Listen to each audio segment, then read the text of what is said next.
Hello, it's Dr. Pearson. I wanted to give you a brief overview of what I'd probably lecture you about the first day. This is really a history of early modern English theater, specifically focusing on what we call Shakespearean drama, even though there are many, many playwrights apart from Shakespeare, and we can talk about that throughout the semester. I'm just going to sort of walk you through it. Obviously, all this information is going to be in the introduction of any critical edition. The one for the Norton is quite good. There's actually, I believe in the textbook I ordered for the bookstore, the Norton Essential Plays, Andrew Gurr's sort of excerpt on what the Shakespearean stage was is available. So take a look at that if you'd like to learn more, and certainly I can give you more resources. The playwright. One thing that's always a dilemma when talking about Shakespeare is the fact that the plays are dramatic scripts. They're not books. They're not meant to be seen as books. And even as I say that, I know a lot of scholars in my profession say that yes, they are. They were written with an intention for performance. But for our purposes in this class, I'd like to think about how publication by performance worked. In other words, the second the play was performed, it was, in one sense, published. We shouldn't be so stuck on what print means. Print was not the only way to get information out. Additionally, we're dealing with a society that was not hugely literate, and as a result, they showed incredible aptitude for memorization, for oral and visual information. So we're looking at kind of a different culture in many ways. And so we have to kind of figure out different technologies to give us a sense of what it means to look at Shakespearean drama away from the book. For example, this is a copy of the first folio, which would be the size of what we'd call a cocktail book now, sort of a big, big book that has lots of pictures and stuff. Only the most important books like the Bible were printed in folio editions. Shakespeare's plays were published posthumously after he died.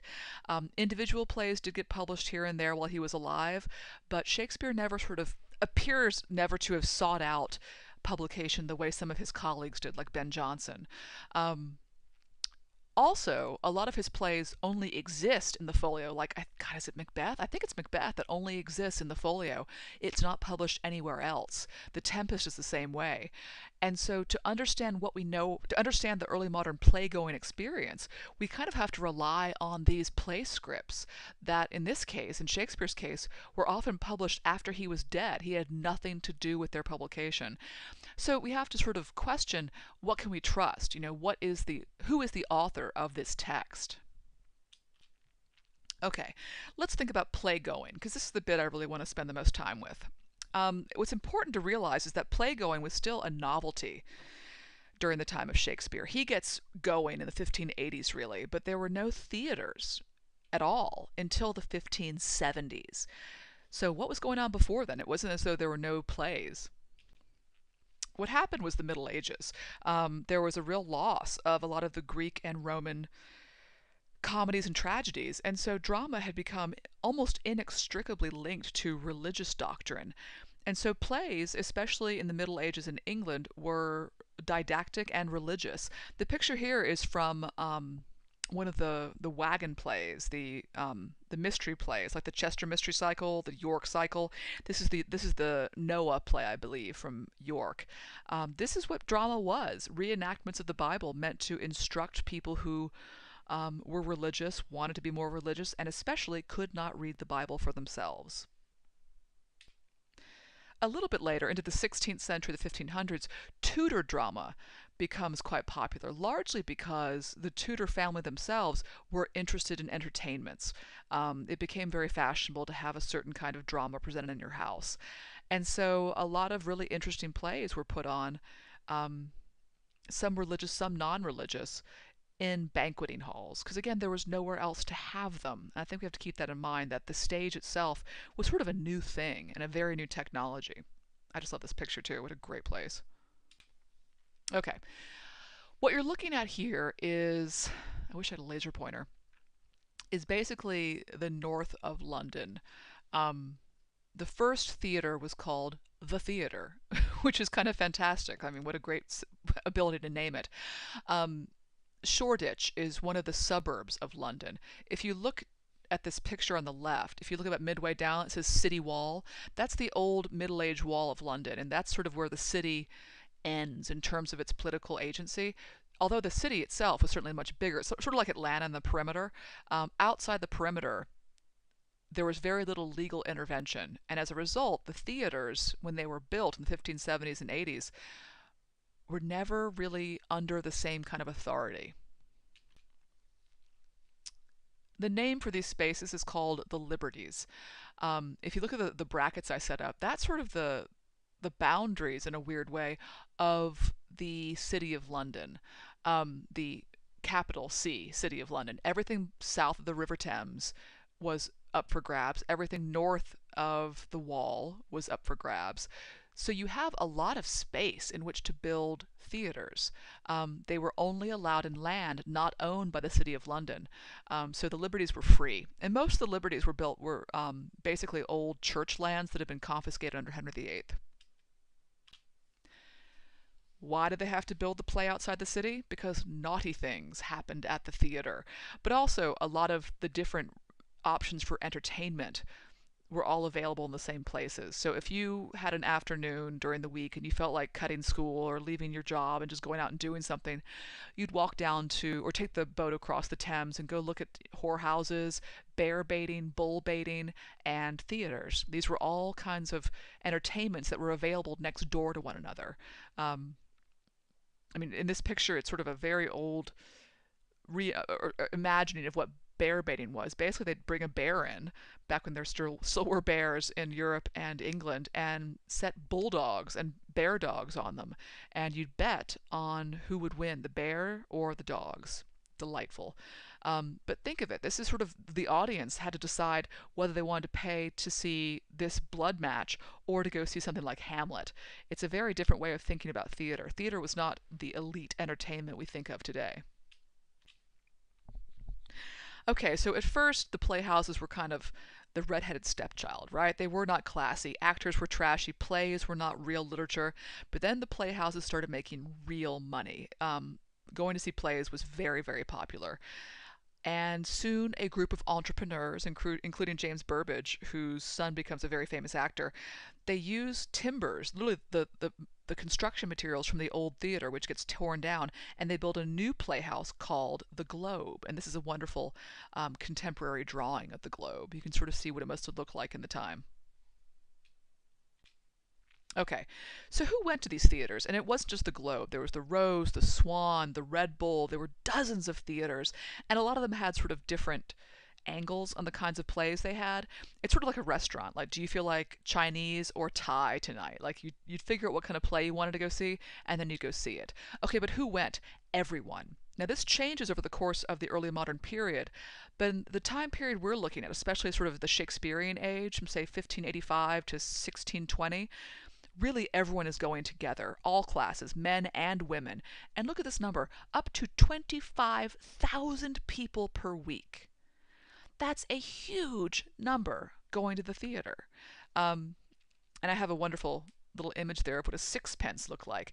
That was the coin you'd use to buy a very fancy sort of, we might call it a skybox today.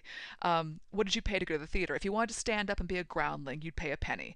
If you wanted a seat, you'd get 2 pence, 2 pennies. And then, like I said, the skyboxes were 6 pence, which is about a day's wage. Incredibly expensive. But to get that, you'd have a really nice area above the stage, and that way everyone could see you. Okay, so let's look at the technology available in these quote-unquote new playhouses. One thing we have to keep in mind is that there's no electricity, right? So these plays are taking place during the day. And the public theaters like the Globe, like the Rose, like the Swan, like the Red Bull, they were all open. So they were sort of outdoor theaters. So they use sunlight. But this is really interesting when you start thinking about plays that take place at night. The setting for the play, like Hamlet, for example, opens in the middle of the night. And so there's this, you have to see how the actors are trying to make the people in the audience think about it being nighttime, even though it's sunny or rainy or daytime or what have you. So it's a very different way of thinking about what theater is. Also, look, one thing about it being daytime in an open-air theater, all the audiences can see each other. So they're as much a part of the performance as the actors. A lot of the pictures here are from the Globe. Obviously not the original one because it burns down, but the wonderful reconstruction of the Globe that exists in London now. They've made it almost exactly to the specifications of the original theater, so we get a really good sense of what the Globe looked like. And so a lot of my images will be from that theater, and it's the one we're most interested in, largely because of Shakespeare and his investment in that theater. And we have the best records in many ways about the Globe, so that's our bias here. There were many other theaters, but this is pretty representative. As you can see, they were roundish, hexagonal, octagonal, that sort of thing, and open to the air.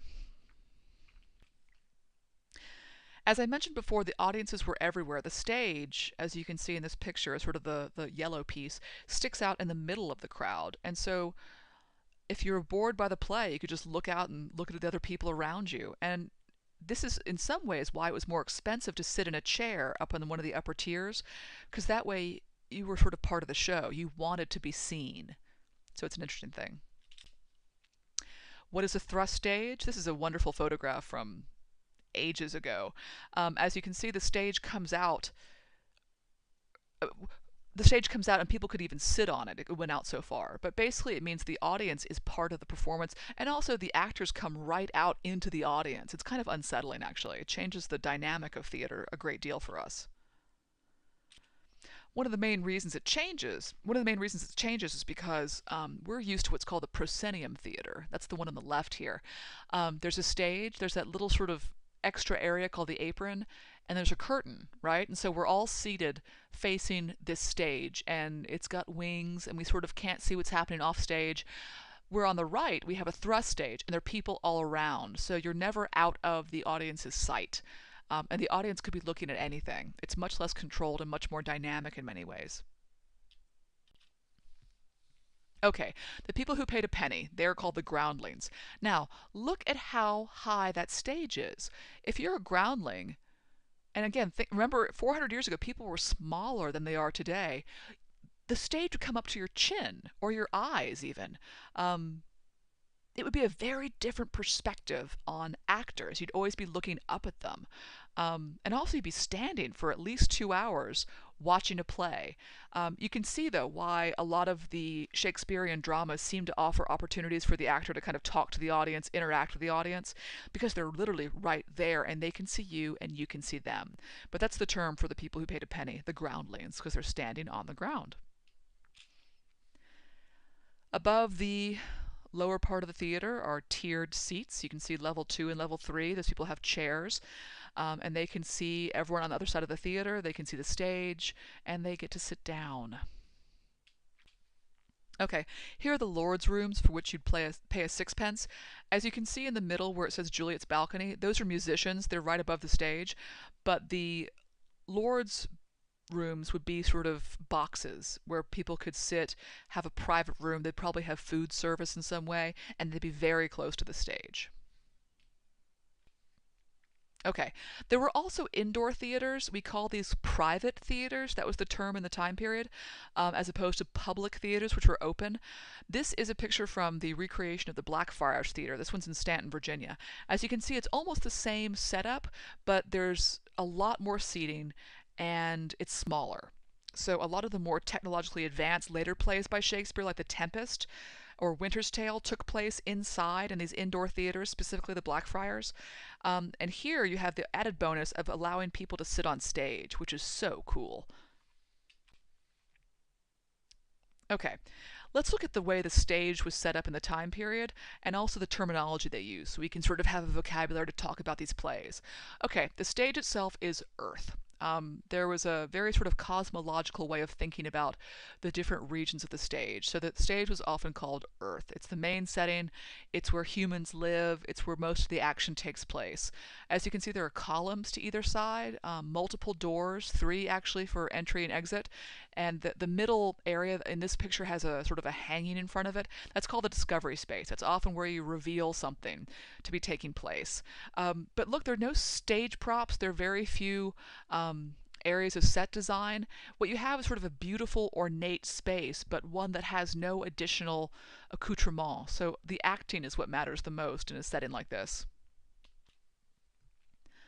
Above, also known as heaven, is also called the Juliet balcony. So in the what is that? On the picture on the left, you have literally Romeo and Juliet. That's Romeo talking about "But soft, what light through yonder window breaks," and there's Juliet up on the balcony. Um, but also, if you had someone coming down on wires, which was a possibility in this time period, I think the picture on the right's from Angels in America, they'd be descending from heaven, which makes sense, right? That's where the gods live. And so the pagan gods would come down from the heavens. Um, it was illegal to portray the Christian God, but that's the sort of thing that would take place in the heavens, as well as these Juliet scenes. And as you can see in the globe reconstruction, heaven itself looks like heaven. You have the zodiac painted up there, you have all kinds of astrological signs, and Juliet's balcony right below the ceiling is sort of got these wonderful Moorish arches and sort of faux stone finishes. It's quite lovely, and you can tell that this is where the money was, right? This is how they made the theater look fancy. It could be a throne room very easily because it looked nice, even though it's just wood.